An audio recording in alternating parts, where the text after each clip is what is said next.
The blue dragon led the way with scales that gleamed as bright as day. With treasure foretold and dreams of gold, we'll follow the dragon come what may. Hello, everyone. We're starting like, all right. Welcome to Adventure Rod. My name is Michael, and I'm here with my brother, David. Say hello. Hello, I'm David. My brother has gotten me to come to Drachenfest, and it's a great time. Yeah. And then we're here with our friends, Josiah Right. and Connor. Hello. We decided to film and record our experience at Drachenfest US 2023. We, prior to this, were complete LARP noobs. Maybe we should talk about what Drachenfest is. We should talk about who we are. I don't know. I've never done this before. We've never done this before. So, should probably laid out a script beforehand. Oh, well. Well, let's be real. If people are clicking on this video, they probably already know what Drachenfest have done some preliminary research, I would assume. And what LARPing is. Well, how did we find out about it? Yeah. Michael? So, actually, we have a buddy named, in-game, his name is Lieutenant Braddock. That's his character name at Drachenfest. He created a video on his channel. It will be linked below, or linked somewhere, probably, maybe, if I remember, to his channel. To his channel called Breaking Character LARP, I think. Anyways, he did a whole video, essentially doing what we're doing, reviewing his experience at Drachenfest US, and he explains what Drachenfest is and goes into detail about kind of the logistical lore behind Drachenfest a little bit. We can cover that real quick, but Drachenfest US is a live action role-playing game based off of a game that was started in Germany, which is called Drachenfest. But the US adopted essentially a chapter, and it's now going on its third year. 2024 will be its third year as a game here in the United States. We attended last year as complete noobs. We've never LARPed before. We've played RPG games like Dungeons and Dragons and Call of Cthulhu and other games as such, but we've never LARPed before. And Drachenfest US is a pretty big festival LARP now here in the US. So Right outside of Pittsburgh. Yeah. The first one was, I think, in New Jersey, but these past 2 years it's been held, or this last year was held in Slippery Rock, PA, at a venue called Cooper's Lake, and this year it will also be held there. Yeah. So, I heard of Drachenfest and introduced everybody else to the table here to Drachenfest. I heard of Drachenfest Germany back in college. It was my it was freshman year, and I was procrastinating a 15-page paper. As one does. Yep. It was fall semester, freshman year. I had to write a 15-page paper about a Civil War hero for Civil War history, and who'd you pick? General Lew Wallace. Okay. Yeah, I named my car after him. Oh yeah. Yeah, he wrote Ben-Hur. Pretty cool guy. Oh yeah. Yeah. Anyways. Good choice.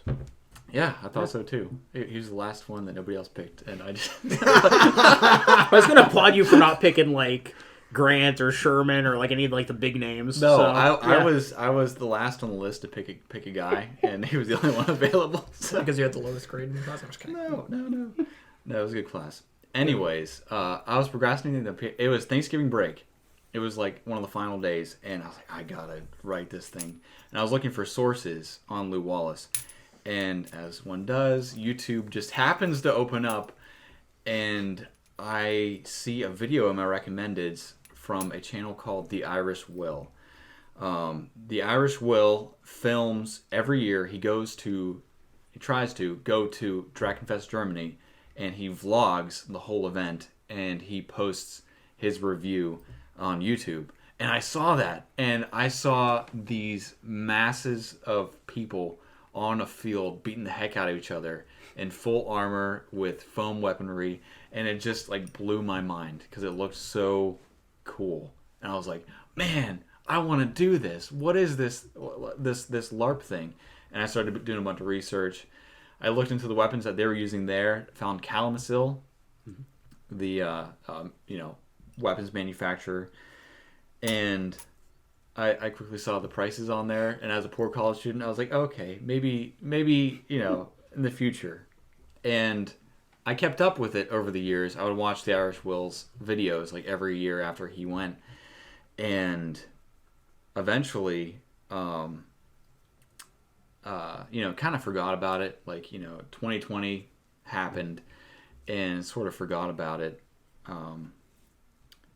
Because they took a break from all those events and whatnot. But back in, I guess it was 2022 now, I would just happen to be on YouTube and saw TheIrishWill's one of his videos pop up. And I was like, oh yeah, Drachenfest. And I just Googled it because now I'm out of college, I have a job, I have expendable, disposable income. Yep, resources. And I was like, maybe I could afford a cool sword or something now. But that's when Google showed me that Drachenfest US 2022, and I was like, what? US? So I quickly found that this was the week after that it happened. Yep. You told me. Because that's what you first told me. You were like, dude, we gotta go. Because I was so excited. I was like, it's in the United States. It's in New Jersey. And then I looked and I was like, wait, that happened last week. And I was like, no! So we had to wait essentially an entire year to go. But from that, I just started gushing to Connor and David, and eventually got Joe on board about what LARPing is, and Drachenfest, the whole theory behind Drachenfest and the lore. And everybody was on board, and we just started, I guess, just making our characters and prepping for 2023. Yep.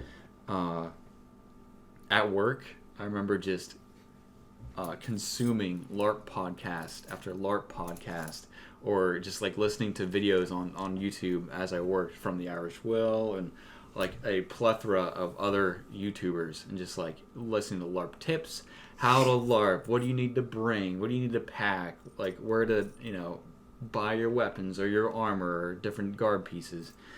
And we just started interacting more with the Drachenfest US community. As we sat down and really decided that we were going to do this, we're like, well, what is Drachenfest, and how are we going to be a part of this? And I guess right now we can do a quick what is Drachenfest, and we've been talking about it for like 15 minutes now, and I've been talking about it. But what is it? So Drachenfest is essentially a game where in the game these magical, essentially godlike elder dragon beings, not the flag, the band. Keep talking. I saw it give a little bit earlier, and I was like, oh, that ain't gonna make it. Well, okay. Brandon knocked down. So there's two. these Yeah, go avatars. They're almost called avatars, and there's 5 of them. There's red, green, blue, Silver. black, and silver. Oh, Shadow. Shadow. Yeah, thank you. And they each have their different meetings. That way. This is staying in the video, by the way. Yeah, that's okay. Is that a note to editor? Silver, Yeah. silver is what? Chivalry and justice or vengeance. Shadows power, death. Yeah. Red is Fight stuff. yeah. Yeah, bravery, courage. Yeah, Yeah. Blood of the Berserker. Crafting. Crafting, Dwarven Fire, kind of. Green is nature. Stuff makes the grass grow. Blood. Another thing if you're an orc. But the camp we joined, Michael, actually I'll let Connor go, because I think Connor played a big role So- inside in camp. We joined Blue. So Blue's all about freedom, adventure, and from talking going to the fest, we felt like that was a good fit for us. It seemed like it was kind of like low stress compared to some of the other camps. Blue is the meme camp. We are kind of like the meme camp a little bit. Yeah. And we'll get into that when we start talking about the things that happened at the fest. Yeah. But yeah, it's definitely like a very like less serious environment. It's very comfortable. Like there were a ton of new people with us last year in Blue Camp, and everybody I feel like was very friendly. That extends beyond Blue Camp. Though. Everybody at Dragonfest is pretty friendly and approachable. Some of the friendliest people like you'll meet just in general. Like everybody's there to have fun. Nobody's there to ruin anybody's day. It's just we're here to have fun, relax, vacation. Right. So, yeah, in this world, the 5 dragon gods essentially are all vying for power. And back in the olden days, the dragons would fight and war against each other. And since they're all gods and they're super all powerful, if they were to actually come to blows, it would tear the reality apart. So they're like, hey, instead of tearing reality apart, we like existing. Let's instead have this festival once a year, and we will summon champions to fight for us. And whoever wins... should we just give up? Yeah, let's just go. okay. We'll leave that there. Yeah. I'd go away with it. We're going to be fixing that every 5 minutes for the rest of the video. Yeah. Where was I? Yeah, so they summon champions to fight for them every year, and whoever wins the festival becomes like the top dog, the top dragon for the year. Top dog. They gain like extra power and stuff, and the dragon lands are all kind of like conform and grow to their liking. So in that, each dragon has different bonds and flaws. For us, we chose Blue Camp. Blue Camp bonds are freedom, so actually free from bonds. Actually, that's kind of playing on words. Anyways, freedom, money, discovery, adventure, and self-determination at all costs. The big ones being, though, freedom and adventure, and the flaw of the blue dragon is greed. Yep. Greed. And so money. Yeah. So It's okay. We're leaving this in too, so that's. Oh yeah, no, everything's great. I tried to do this nice backdrop. I don't know why this one's falling off and off that side. So like what? So we chose blue because it would be low key, and also we thought Dungeons and Dragons, adventuring, a standard Dungeons and Dragons / tabletop RPG party. You're in it to adventure and look for treasure and like go on quests and stuff. And we thought Blue Camp and the values of Blue really reflected that. The adventure, the discovery, the treasure, Blue Camp, yes. But also, with the freedom, with the treasure, comes booze and partying. Yes. So Blue Camp is the party has camp. famously become and always will be the party camp. So, which works out just fine for us. Yep. So yeah, we chose blue. We on the website they had forums that you can interact with other players and ask questions and get to know people. But each camp does have I believe each camp does, and at least Blue Camp has an unofficial Discord that we joined, and we started talking to people and getting to know everyone and presenting ourselves and our ideas, and it was super cool. Just as we prepared as brand new LARPers for this festival. And we're going along, and we're developing our characters, and that's going to be like a whole episode in itself about what we chose to do for our backstories. But as we're developing our characters for this and collecting our equipment, we're interacting with people on Discord and just kind of getting ideas of what to do. So yeah, character creation. Yeah, characters. At in Drachenfest, in the rule book, I'll link that below too, probably maybe. When you're building your character, you choose different roles or almost like classes, and there's like a whole bunch of them, ranging from like range skills, like being able to shoot arrows or throw daggers, to magical skills, to healing skills, to different sorts alchemy, of alchemy, or different sorts of like fighting roles. I developed my character to use a shield and to be almost like a crafter or artificer.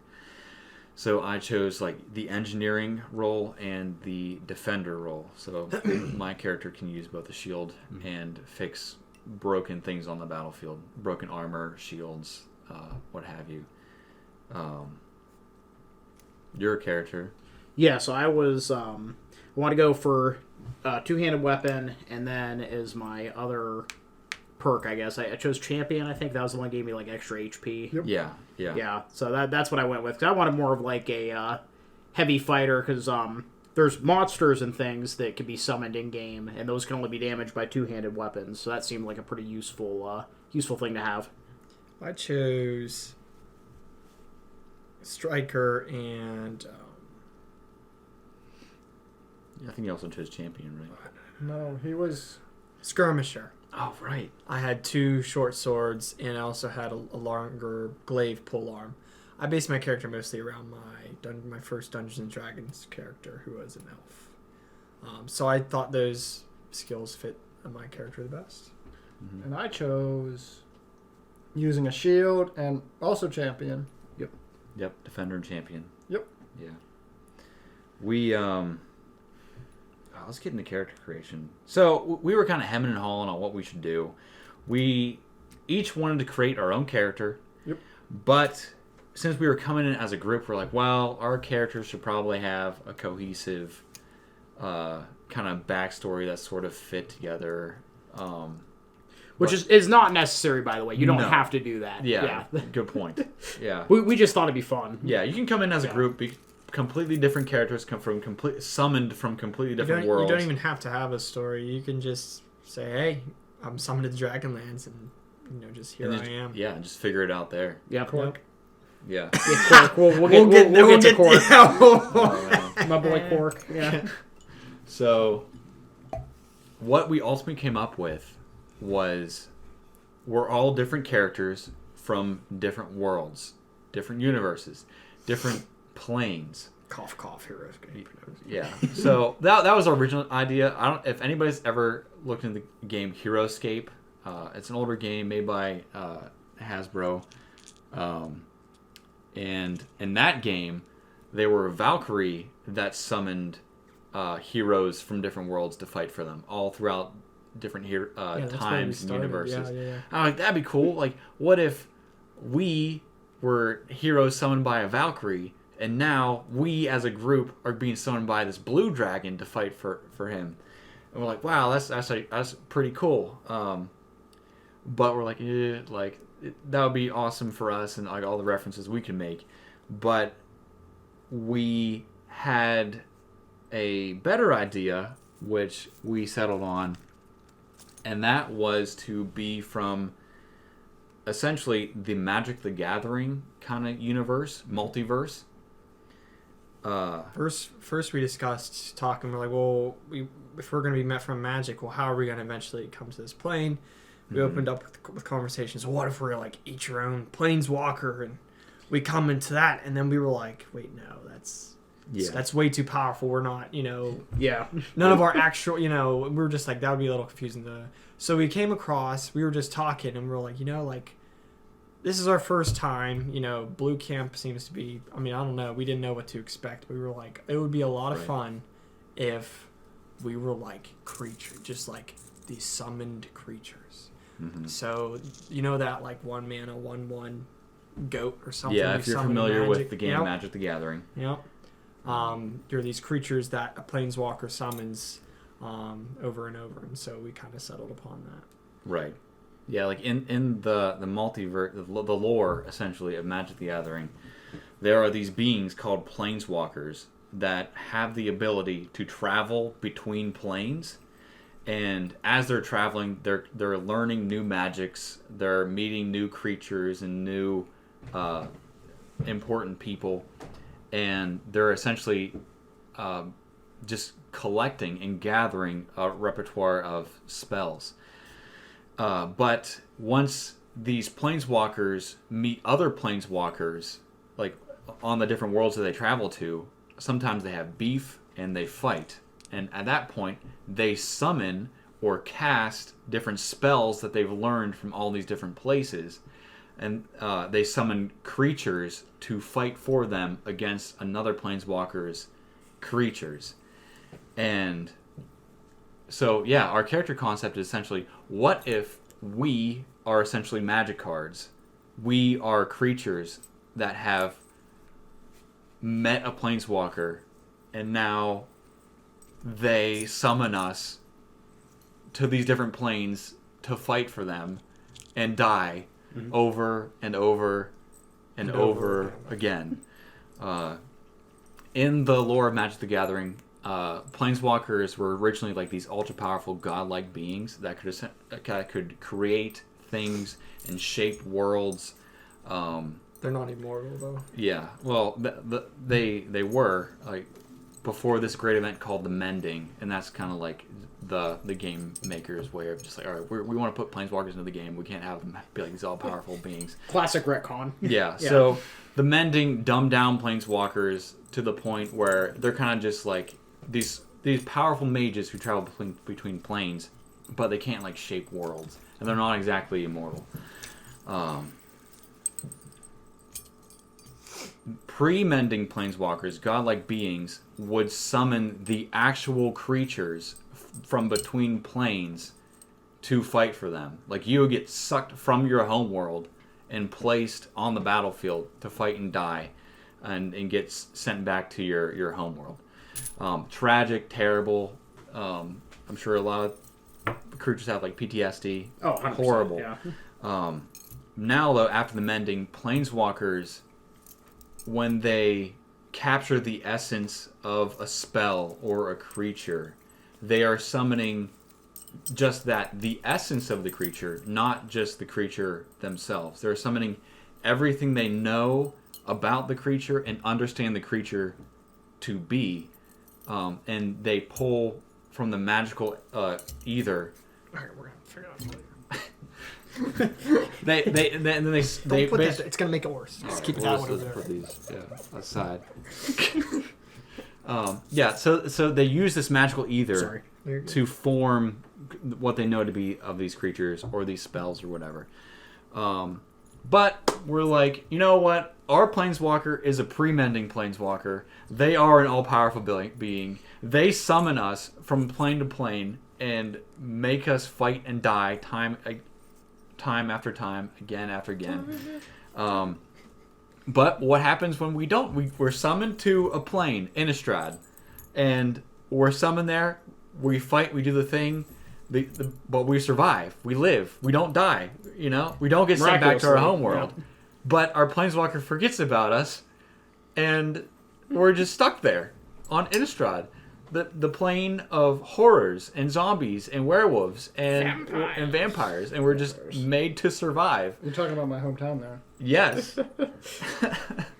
So, in our travels and our surviving, we eventually met one another, being these captured, collected creatures of this planeswalkers, and we've formed our own band to essentially survive. That is our character concept. That is our party, essentially. And that is how our group, The Bad Hand, was born. We are the hand of cards that you don't want. Your opening hand in a Magic the Gathering game that you're like, wow, eesh, these creatures aren't the best, but it's what I got. I'll play them. We are the Bad Hand. And that's what our banner kind of represents. It did. It did. Now Yeah. it's on, now Rewind, take a look at it, come back. Yep. Tell us what you think. Yeah. But But yeah, so we came up with this character concept, and we're like, so each of us developed a little backstory of which Magic the Gathering planes that we came from, and kind of what our stories were. My character, we're getting into this now. My character's name is Fengar. Fengar Aventir.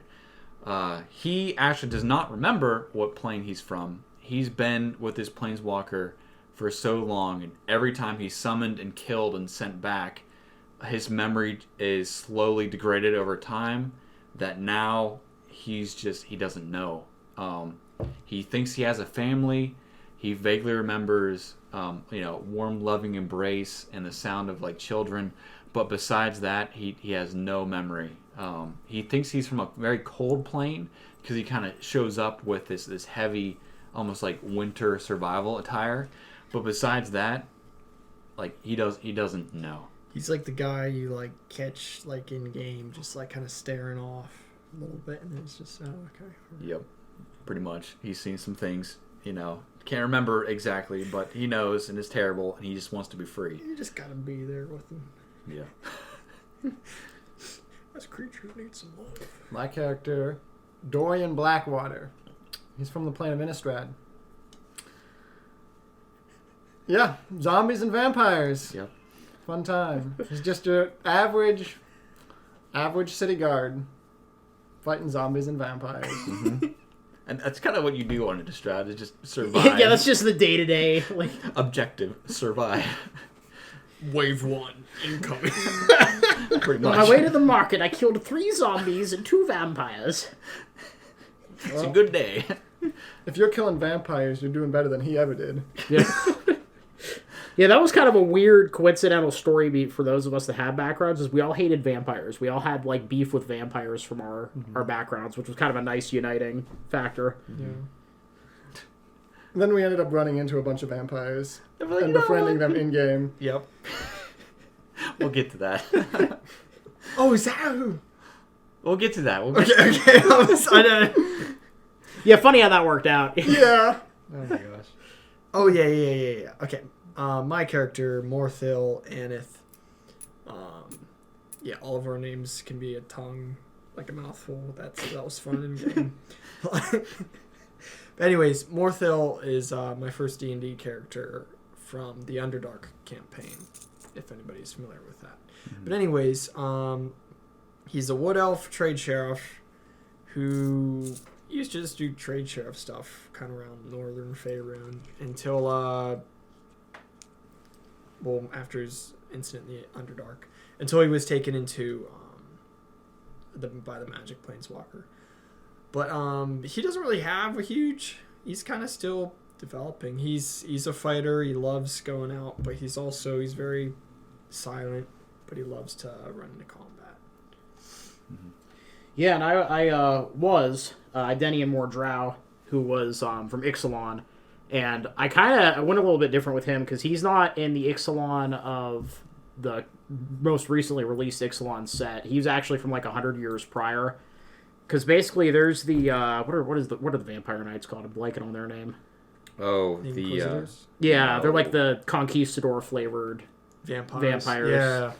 The Legion of Dusk. Yeah, the Legion of Dusk. So basically, in the background lore to Ixalan, the Legion of Dusk essentially took out all of these like cities and countries that were on this one continent, and all the survivors fled and became like the pirates of like the Ixalan setting, more or less. So my thought was it'd be interesting if there was like an island off the coast of that continent that was kind of isolated for a while because of some magical stuff I don't need to get into. But basically, while the continent was falling, they actually sent an expeditionary force to try to like help evacuate some of the cities and things. So that was kind of Idenian's background. He was part of this expeditionary force. That's where he met this planeswalker and kind of got, zoinked by him. But yeah, so that was Idenian's background. I had like pages of lore on the country and like culture and stuff. And as we're going to discuss, it's no longer necessary. Yep. So it's kind of unfortunate. Yeah. So that brings up a good point. Each of our at some point in each of our backstories, we met the planeswalker. He planeswalked to our plane and showed up and essentially collected us, gathered us. Yep. We're now part of his deck, his repertoire of spells. and now we're just Not by choice. not by choice at all. So we're kind of yoinked across the multiverse, fighting for him, dying for him, and getting sent back to our home worlds.